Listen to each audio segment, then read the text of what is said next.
తాతయ్య గారు ఇప్పుడు అటు చూస్తే ఇంకొక 50 రోజుల్లో ఎలక్షన్స్ దగ్గరకు వచ్చేసినాయి. అటు చూస్తే ఎన్డీఏ కూటమికి అందరూ ఏర్పడ్డారు. జగన్మోహన్ రెడ్డి గారు ఒంటరిగా పోటీకి వెళ్తున్నాడు. ఎలా ఉండబోతుంది రేపు? ఎలా ఉండేదే ఉండి ఇప్పుడు జగన్మోహన్ రెడ్డి గారు ఇది మాకు సంక్షేమ పథకాలు చాలా చేశాడు, ఎప్పుడైనా చేశాడు, బాగా చేశాడు మాకు. ఏంది మేము ఆయన వదులుకోవు, ఏదైనా సరే గెలిపిస్తాం. ఏంది ఇప్పుడు ఈ పవన్ కళ్యాణ్ కానీ, చంద్రబాబు కానీ, లోకేష్ కానీ, ఇంకా లోకేష్ ఎంతమంది వచ్చినా కూడా రమ్మను, గుంపులు గుంపులుగా రమ్మను, చూసుకోమని. సింహం సింగల్తో వస్తుంది ఏంటి అందుకని జగన్మోహన్ రెడ్డి గారిని వదిలిపెట్టాం. మేము సచ్చిన బతికిన జగన్మోహన్ రెడ్డి గారు. అది కాదు అదియా, మీరు సచ్చిన బదినా జగన్మోహన్ రెడ్డి అంటున్నావు. పవన్ కళ్యాణ్ అసలు జగన్ గెలవని అంటున్నాడు కదా. ఏంది ఆయన వల్ల ఏమైంది? ఆయన వల్ల ఏమీ కాదు. పోయినసారి 2 సీట్లు వేసాడు, 1 సీటు కూడా గెలవలా. ఆయన ఏం చేస్తాడు? ఆయన ఏం చేయలేడు. అది నువ్వు ఏం చేయలేడు అంటున్నావు. పవన్ కళ్యాణ్ ఏమన్నాడు? జగన్ ఈసారి తొక్కి పడేస్తాను పాతాళానికి అంటున్నాడు కదా. ఆయన తొక్కే చూసుకో, గెలిచేది చూసుకోమను, అక్కడ గెలిచేది చూసుకోమను. ఇక్కడ ఈయన కాదు, ఈయన జనం తొక్కుతారు, ఈ జనం తొక్కుతారు ఆయన్ని. అంతే, ఏం ఉండదు అక్కడ.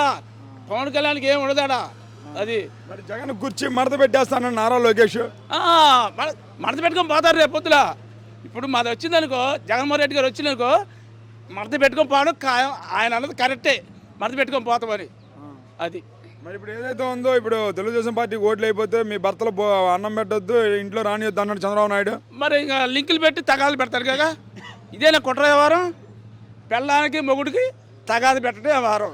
ఎక్కడైనా పొలాలు పెట్టడం వ్యవహారం, నీ వ్యవహారం.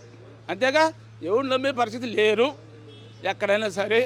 ఏంది మహిళలు ఇవాళ జగన్మోహన్ రెడ్డి గారితో బాగా వాళ్ళకు సంక్షేమ పథకాలు వస్తున్నాయి. అంతేగాని నీ చంద్రబాబు మాట నమ్మరు, నీ లోకేష్ మాట నమ్మరు, నీ పవన్ కళ్యాణ్ మాట నమ్మరు. 160 ఎమ్మెల్యే సీట్లు, 24 ఎంపీ సీట్లు మాకే వస్తాయి అన్నాడు చంద్రబాబు నాయుడు. ఎన్ని?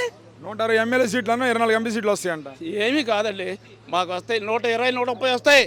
కాకపోతే 170, 175 అనుకోట్లు. సరే, సాధ్యంగా 130 దాకా వస్తాయి. మాకు ఛాలెంజ్ చేస్తున్నాం. అది సింహం సింగల్తో వస్తుంది. మరి ఎలా ఉంటుంది ఈ రోజు జగన్మోహన్ రెడ్డి గారు మళ్ళీ ప్రజల్లోకి మేమంతా సిద్ధం బస్సు యాత్ర ద్వారా ప్రజల్లోకి వస్తున్నారు? ఎలా ఉండబోతుంది? ఎలా ఉంటే వస్తాడు. ఈరోజు స్టార్ట్ చేశాడు, వస్తాడు.